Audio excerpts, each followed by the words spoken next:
Hello everyone, నేను మీ doctor Archana, gynaecologist from Proddatur. ప్రెగ్నెన్సీలో 7th మంత్లో ఓజీటీటీ అని ఒక టెస్ట్ అందరు ప్రెగ్నెంట్ లేడీస్కు చేస్తామండి. ఇది గర్భవతులకు హార్మోన్ల మార్పుల వలన కొందరిలో బ్లడ్ షుగర్ లెవెల్స్ పెరుగుతాయి అన్నమాట. అది చెక్ చేయడానికి మన మీద ఒక స్క్రీనింగ్ టెస్ట్. ఈ టెస్ట్ ఎలా చేస్తామంటే ఆ ప్రెగ్నెంట్ లేడీ ఫాస్టింగ్లో రావాలి, అంటే కనీసం 8 నుండి 10 గంటలు ఫాస్టింగ్లో ఉండాలి.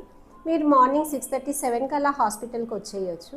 ఫాస్టింగ్ బ్లడ్ శాంపుల్ తీసుకున్న తర్వాత గ్లూకోజ్ ఒక గ్లాస్ నీళ్ళల్లో కలిపి ఇస్తారు. దాన్ని స్లోగా నిదానంగా తాగాలి. గుట్టగుట్ట మింగేస్తే ఏమవుతుందంటే కొందరిలో వామిటింగ్స్ అవుతాయి. తర్వాత గ్లూకోజ్ వాటర్ తీసుకున్న తర్వాత first hour, second 3 blood samples ఉంటాయండి. ఈ టెస్ట్ చేసే టైంలో మధ్యలో మీరు ఏ ఫుడ్ తీసుకోకూడదు.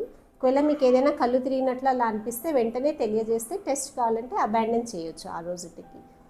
ఇంకా మీరు ఏదైనా థైరాయిడ్ ట్యాబ్లెట్స్ అలా ఏదైనా తీసుకుంటూ ఉంటే మీరు మార్నింగ్ ఆ ట్యాబ్లెట్ ఒక్కటి వేసుకోవచ్చండి.